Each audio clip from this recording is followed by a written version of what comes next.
welcome to South Social Film Festival, and especially to this screening of the Argentina Cineclub, which is dedicated to your film Theatre War.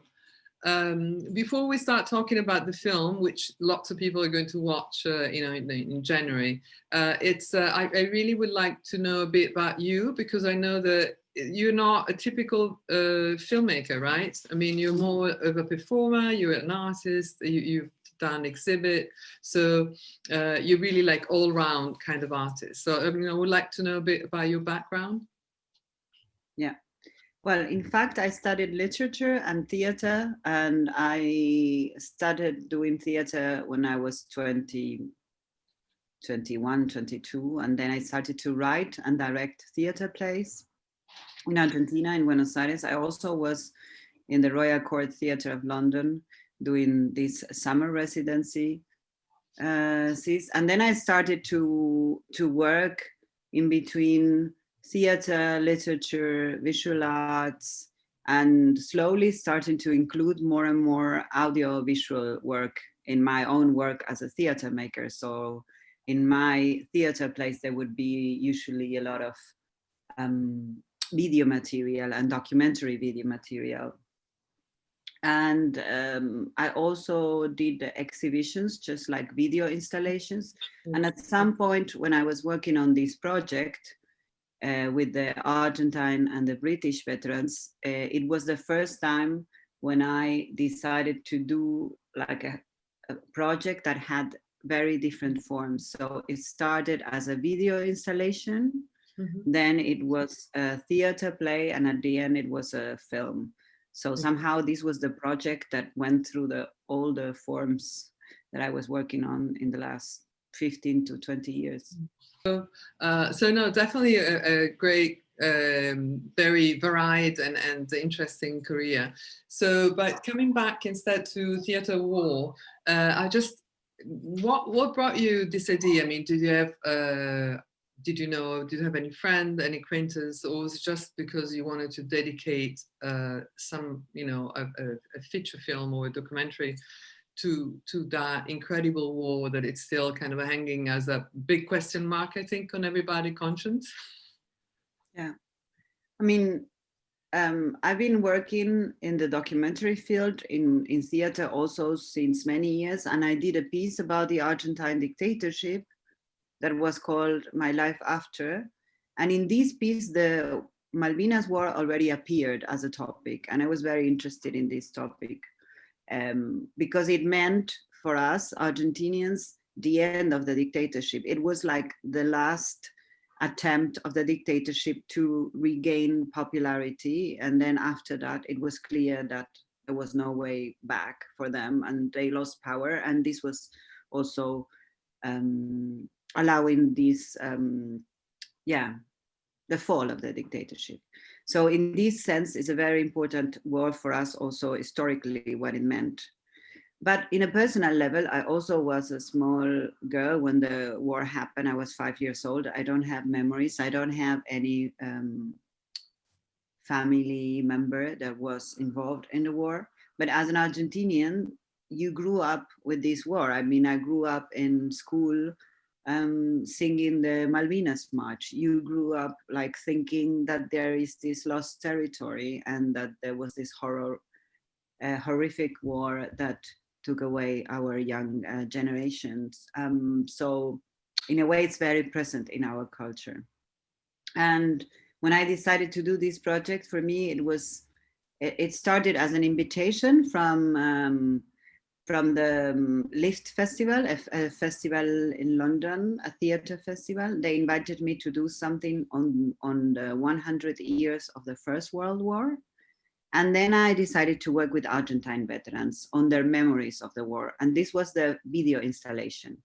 Yes. And after this video installation, I was in the Battersea Art Center showing the video installation, and I started to ask myself, but what are the memories of the British? What do they remember of the war?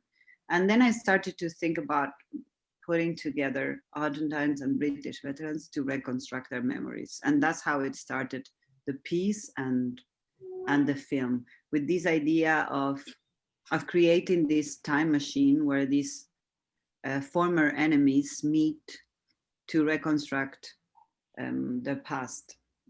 Yeah, and I think this is really the winning situation, because it's really, I mean, a war, it's always fought by two sides or even many more sides. And, you know, the fact that you put them together, you know, there was like a confrontation. It was, I guess, the most relevant part of the film. I was really taken by, you know, each person, because they're so different, you know, all the individuals that you brought together, they're completely, you know, different, you know, people that are coming from all walk of lives and classes, and you know also class clashes, you know, if you Yeah, can call that. yeah, I mean, it was a long process also to find the protagonist of the film. I interviewed around 60 veterans from both sides, and it was a long way to get to know the people that were also different, like that were very different. So I wanted to have like a very heterogeneous cast that could reflect different backgrounds and positions, but also people who would take the risk of making this project and invest their time. And you know, it meant a lot for them. They had to go for like 3 months to Argentina, the British, to commit into a project where they were rehearsing for 3 months with Argentine veterans that they never met before. So it was a big challenge, and they were brave enough to take this challenge. And also, for example, for Sukrim Ray, who is a Gurkha, and who is not also, English is not his mother tongue. So he had like, we had all these like language barriers between them, because the Argentines didn't actually speak English, the British didn't speak Spanish. And there was also a Gurkha whose native language is Nepalese. So it was like, we had to find a language in common. And it took us a long time, but it was a beautiful process also. Yeah, they were using a lot of mimics, you know. I could tell, you know, you're just putting together people, one would speak Spanish, the other English, you know, they would use their hands or show something, and they which is, I think it's also a very good bonding mechanism, isn't it? Because people can't just argue with each other, you know, on a same language, and so they really need to kind of go out of themselves and, you know, just make themselves a bit more vulnerable. Yes, it's true. And I think also it was very interesting because we, the team, I mean, not only me, but also the producers and the researchers that were working with me, and the visual artist and the musician that was working with me, we became also the bridge between them. So we were the translators and we were the facilitators. So in this sense, it made us all come together, because we were all bonded, because we had to translate, we had to be in between them, and in a way to allow them to come closer to each other. Yeah, no, I'm very surprised about the length of time. 3 months, it's a long time. I mean, it's not even for theater. I mean, for a theater play would be that long, right? But it was in fact much longer than that. I mean, 3 months was just a rehearsal period.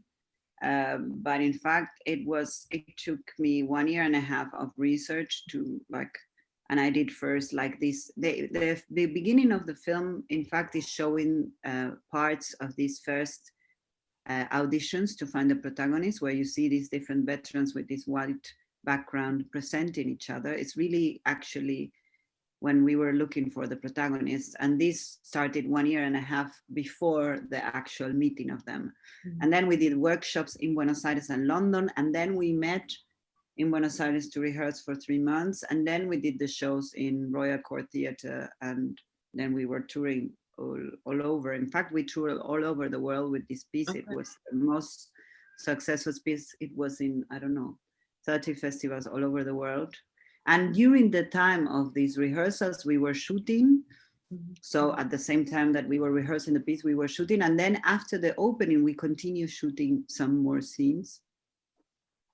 So in fact, it's interesting because in the film, even if you don't see it, you have the whole process of the first time they were encountering me, when you have the auditions, the first time they meet each other, when there are these first moments when they shake hands and start to share materials like photographs or personal material, and then you see how they start to bond and interact and tell each other their stories and even perform with each other, because I think that's the special thing about the play and the piece, that they actually perform together their own memories.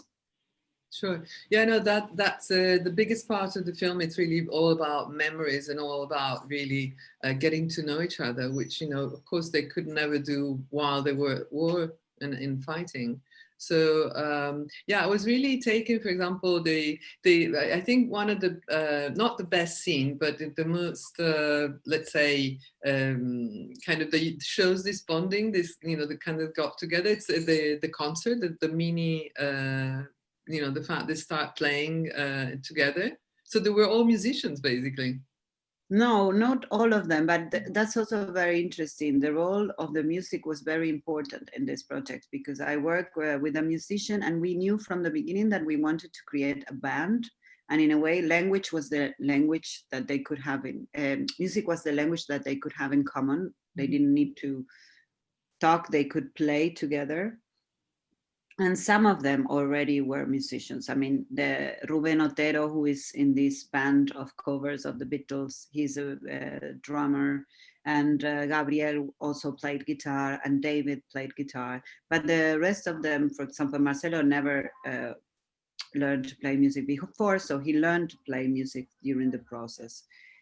Also, Lou Armour, who is singing the song, he never sang before. So in a way, also learning to play music together was something that made them closer, because they had to learn this thing and compose something, because in fact this song that appears in the film is something, of course, that was composed by the musician Ulises Conti, but in collaboration with them, and the lyrics are coming actually from Lou Armour, who is one of the performers, who was collecting in a way something of the feelings of all of them.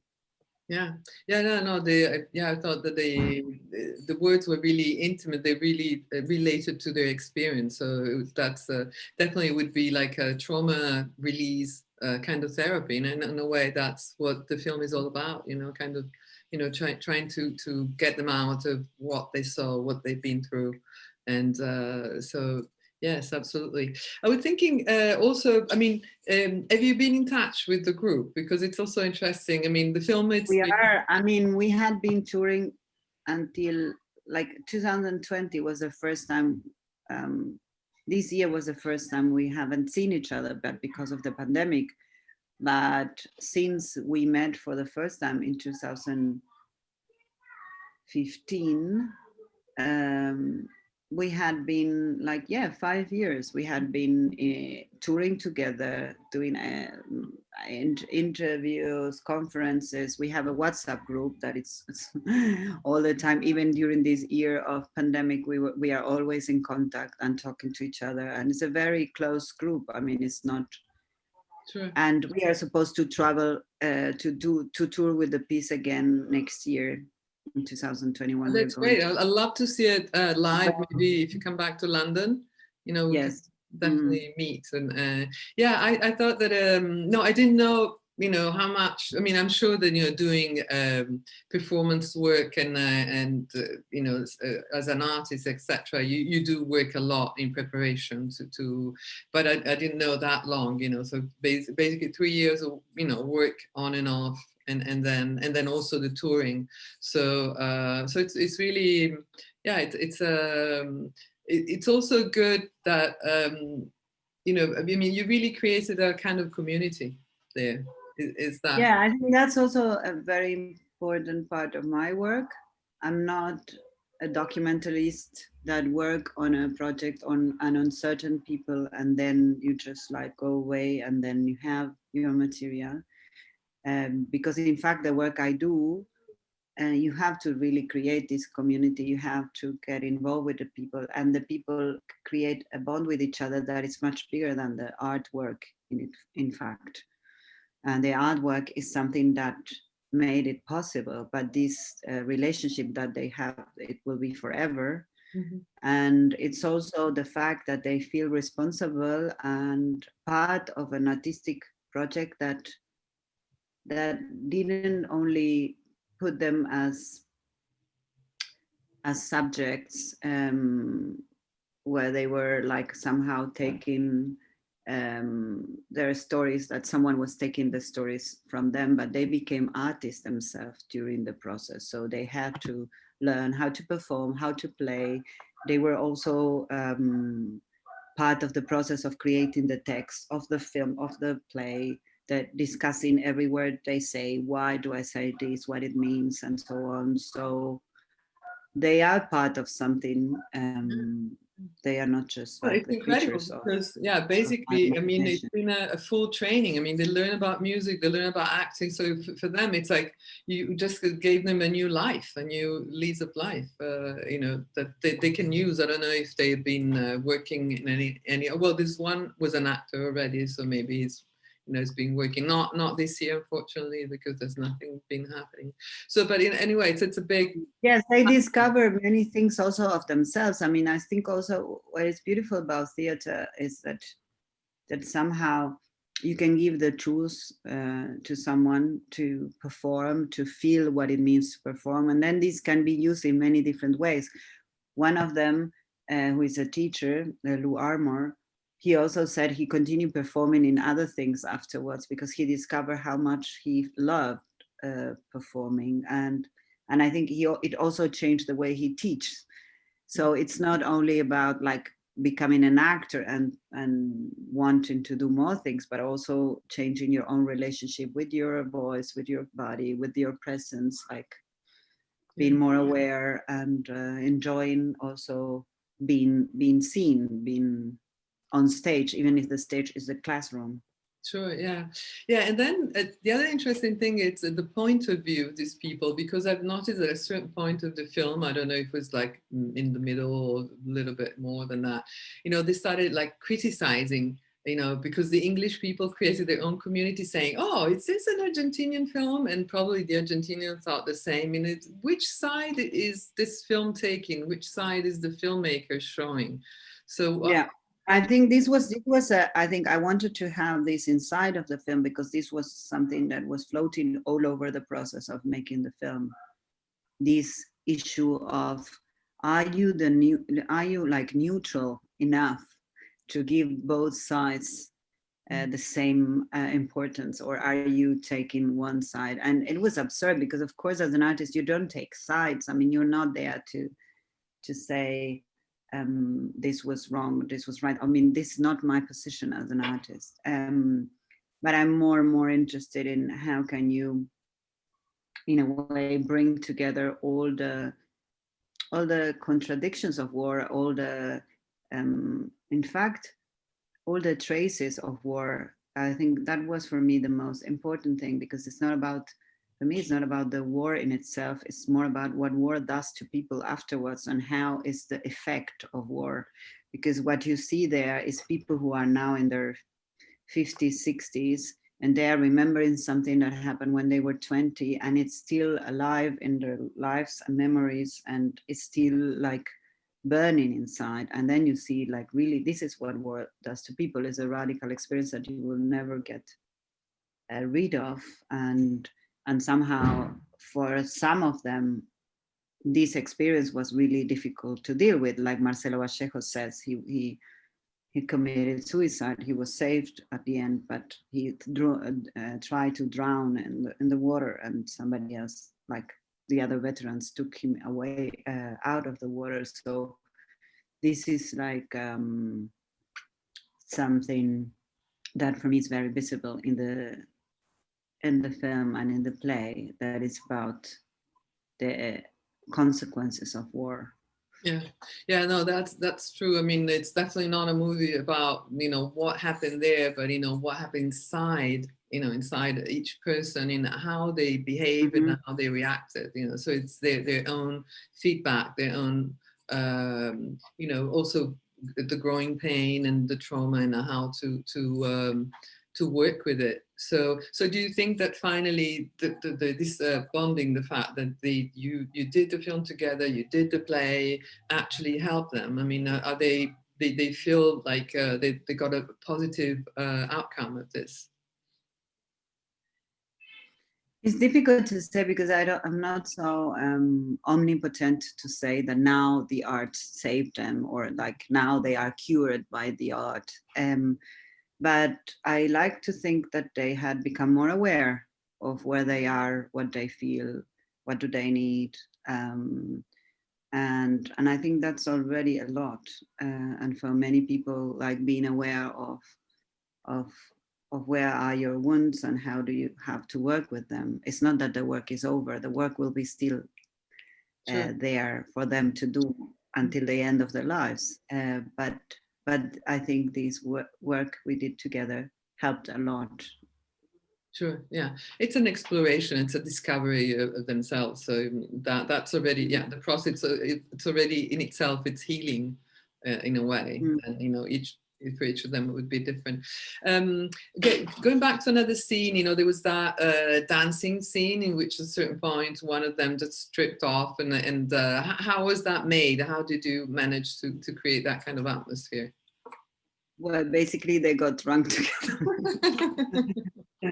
This is something that they usually did many times. In fact, we were like, at some point we were like worried about these alcohol meetings, let's say, that they always had together. They will drink and talk and get totally crazy. And in this specific scene, in fact, we are like basically reconstructing one of these evenings where they would get together and talk and get drunk and dance. And it's funny because the original song that they were dancing was "Do You Think I'm Sexy" by Ron Stewart, no? How's it called? Yeah, I think Rod Stewart. Do you think I'm sexy? But which was a song that was a favorite song of David Jackson. But at the end, the rights were so expensive that we used another Argentinian song from the same epoch of the 80s, which was also like the equivalent, let's say, from the Argentine side that fit the scene. But I always like to remember that behind, like, unhearable in this scene, there's "Do you think I'm sexy?" Sure, no, that was that was a good line. No, because I think there is a good balance in the film. There are a lot of dramatic events, a lot of dramatic interactions, but also there's something, again, release, just trying to get a grip on the situation. So can you tell me a bit? And there is a lot of humor. I think humor is a very important part of the process of working together. We laughed a lot. I mean, we cried a lot, but we laughed a lot. We made a lot of fun together, and we also made fun of ourselves in terms of like also having the possibility to laugh about your own tragedy is sometimes very important. Yeah.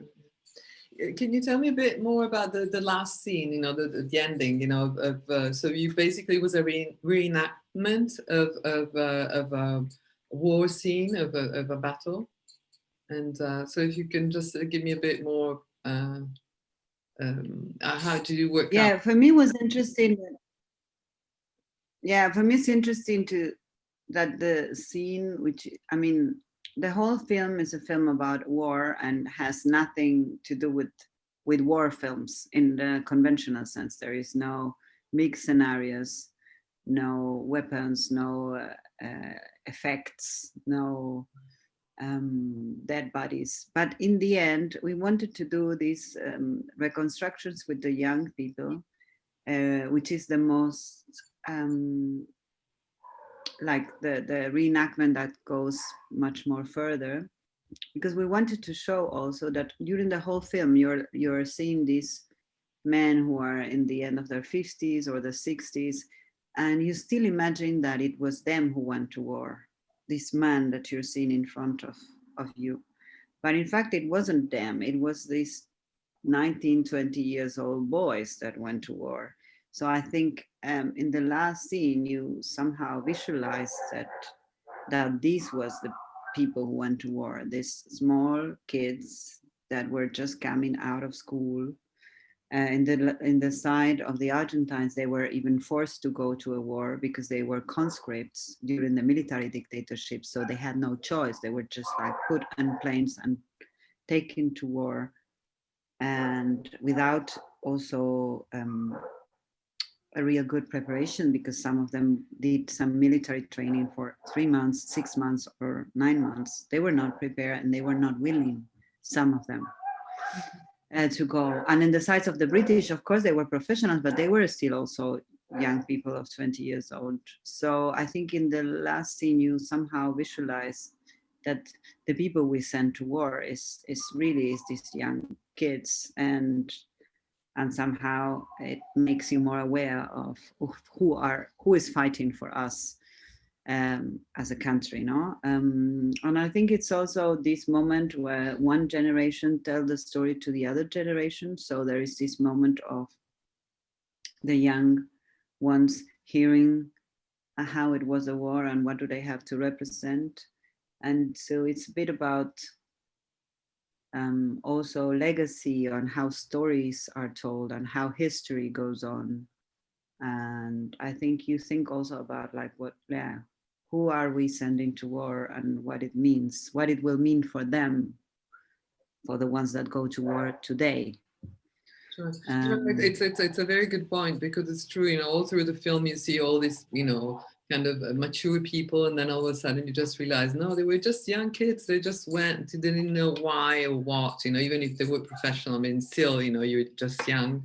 So it's a good, yeah, it's a good point. It shows up a bit, you know, what all the bias is, you know, about, you know, getting into the war, that, you know, you don't have a conscience at the moment, and you're just too young to even, you know, decide what's good or what's bad. So no, definitely a very beautiful scene, definitely. No, I really enjoyed the documentary because it's just so different, you know. It's just I mean, you work, there's not a one-sided effect, you know. There's so many documentaries that just, you know, they push you to think in one way, you know. Instead, this one, it leaves you open everything. Of course, you understand basically more about individuals and about human beings, most of it. Yeah, that's all. Yeah.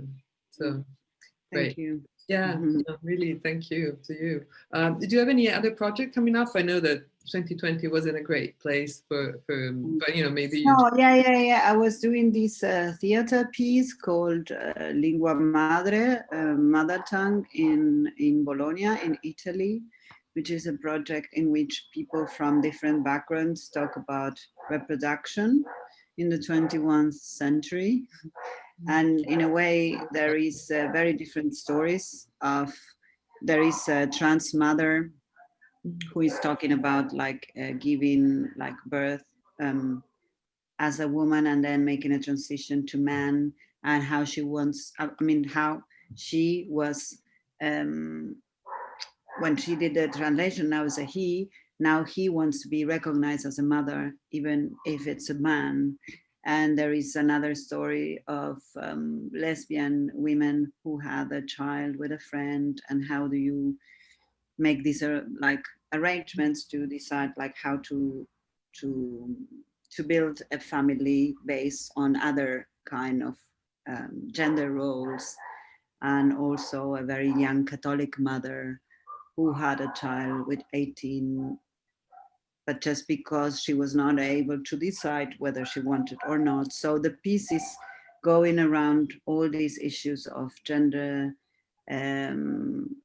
roles in regards reproduction, but also raising children, and also fertility issues, also in vitro treatments, like how all the technology is changing the way we are reproducing ourselves. So it's a very, it's like 9 stories, so I won't describe all of them, but all of them are dealing with, with how do we want to reproduce ourselves as humanity, and how, where are we going? Yeah, and it's very up to date, because, you know, I've been presenting mainly film about gender identities lately. And actually, the last film we did last week was the Lucia Puenzo XXY with Ines Ethron, again, it was all about gender and identity. So I think it's really our main challenge for the next few years is to understand this better, who we are and what we want to do. So yeah, it's more than welcome to, for your work, and I really hope that, it can be just seen by as many people as possible. Absolutely. Well, Lola, it was really, really great to meet you. And I'm sure we're going to show this interview right after the film in January. And so, we'll just get probably more questions and things, but, it's definitely a film to be shown to everybody. So thank you again, and wish you all the best for your future project. Thank you, Bye Paula. now. Ciao. Bye. Ciao. Ciao.